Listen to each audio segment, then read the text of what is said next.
He was smiling at me. Hello everybody, welcome back to Screenstars. I'm here today to bring you my review for the 2024 horror sequel, Smile 2. The film is written and directed by Parker Finn and it stars Naomi Scott, Rosemary DeWitt, Lucas Cage, Ray Nicholson and Peter Jacobson. Right, okay, this is the sequel to the hugely successful first film. This time round, the film focuses on Naomi Scott's character, Sky Riley, who is a successful musical artist who a year previously had something pretty bad happen. She was in a car crash. The actor who she was in the car with, her partner died. She had to go into rehab, so on and so forth. And we meet her at a pretty low point in her life, but she's trying to make a comeback. And she ends up going to one of her dealer's houses to get some back medication. And unfortunately, this dealer has had a run-in with this entity that we met in the first film. He ends up freaking out, killing himself in front of her, which then passes this entity on to Sky Riley. She then spends the next few days in a blind panic, wondering if she's going mad. Everybody else thinks she's losing the plot, but in actual fact, this mysterious entity has latched itself onto her and is slowly driving her to commit suicide and pass on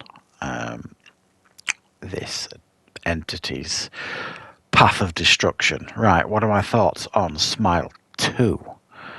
Well, when the first Smile came out a couple of years ago, 2-3 years ago, whatever it was, it was one of my favourite horrors of that year, if not my favourite horrors of that year. I thought it was a really cool and original idea that had some genuine, frightening, standout moments in it, and a belting ending as well.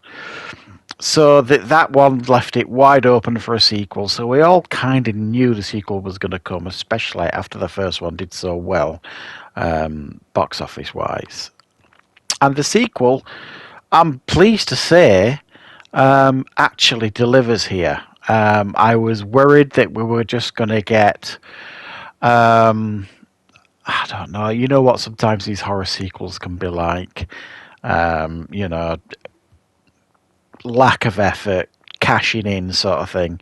But no, I think there's actually a real honest effort here to make a really solid follow-up to the first film, and I think they've absolutely delivered here. Don't get me wrong, it's more of the same in many, many ways. It doesn't ruin the mystery of this entity by creating some kind of weird, backstory for it, or, some weird mythology for it, and people clicking away on the internet finding things out about it and all that kind of twaddle. It still very much remains a mystery as to what this entity is and why it's doing what it's doing. Well, we kind of know why it's doing what it's doing, I suppose, but the film is laser focused, as the first film was, on the main central character. This time round, obviously, it's Naomi Scott's Sky Riley, and it's got a different dynamic to it this time. Whereas in the first one, it was obviously she was like a doctor or psychiatrist or psychologist, whatever she was.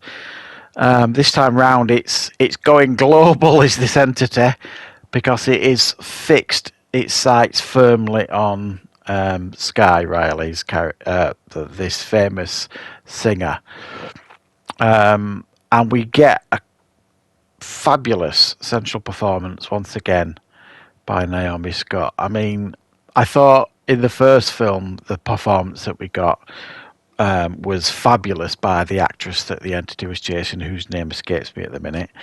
I thought she was outstanding, a really intense performance in order to sell this entity and sell this madness that is going on around you, this world that this entity creates for you, where you can't believe anything you see, anything you hear.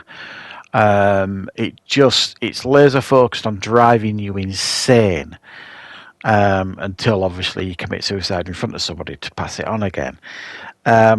So you've got to absolutely deliver on your performance, and my God, Naomi Scott does. It's a wonderful performance by her, wildly over the top at times, but the sheer desperation, fear, and terror that she portrays in her performance really, really draws you in as an audience member, and she absolutely nails it. And it's a beautifully balanced performance as well, because there are times when she borders on being unlikable, and there's other times where you just want to give her a cuddle, sort of thing. It's a beautifully balanced performance. It's very, very well done, and you almost you do, you feel terribly sorry for her sometimes, and at other times you just you feel like she's being a bit of a diva. There's some genuinely frightening moments once again in this one. As the one in the first one, they've ramped it up a little bit, but they've not gone silly. I mean, there's some very, very frightening visuals as well going on in this. And they've really upped everywhere you look, you can see people smiling. They've really upped the ante on that one.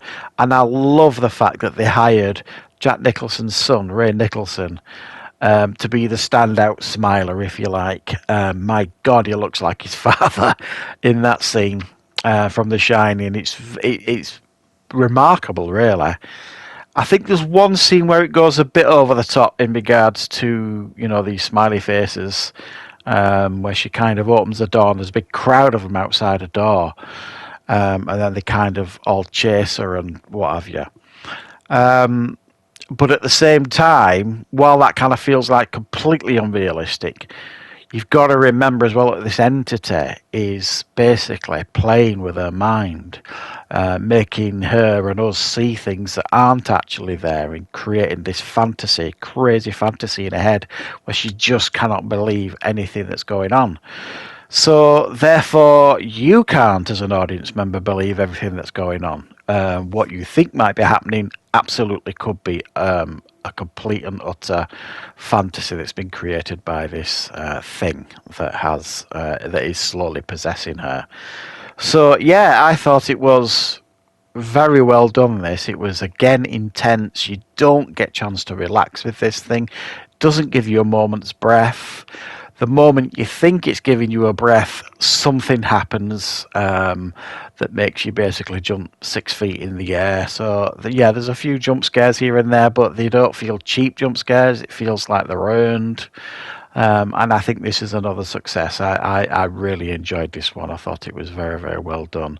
Impactful stuff, fairly brutal. And I think if you put it this way, I think if you enjoyed the first one, I think you're going to enjoy the second one as well. I certainly did. I was a little bit apprehensive, but I thought they absolutely nailed it. So yeah, a strong score for me for this one. So I hope you enjoyed the review. If you found it useful, please click the like button. If you're new to the channel, please consider subscribing, and I will of course be back with plenty more reviews and content on the channel very, very soon.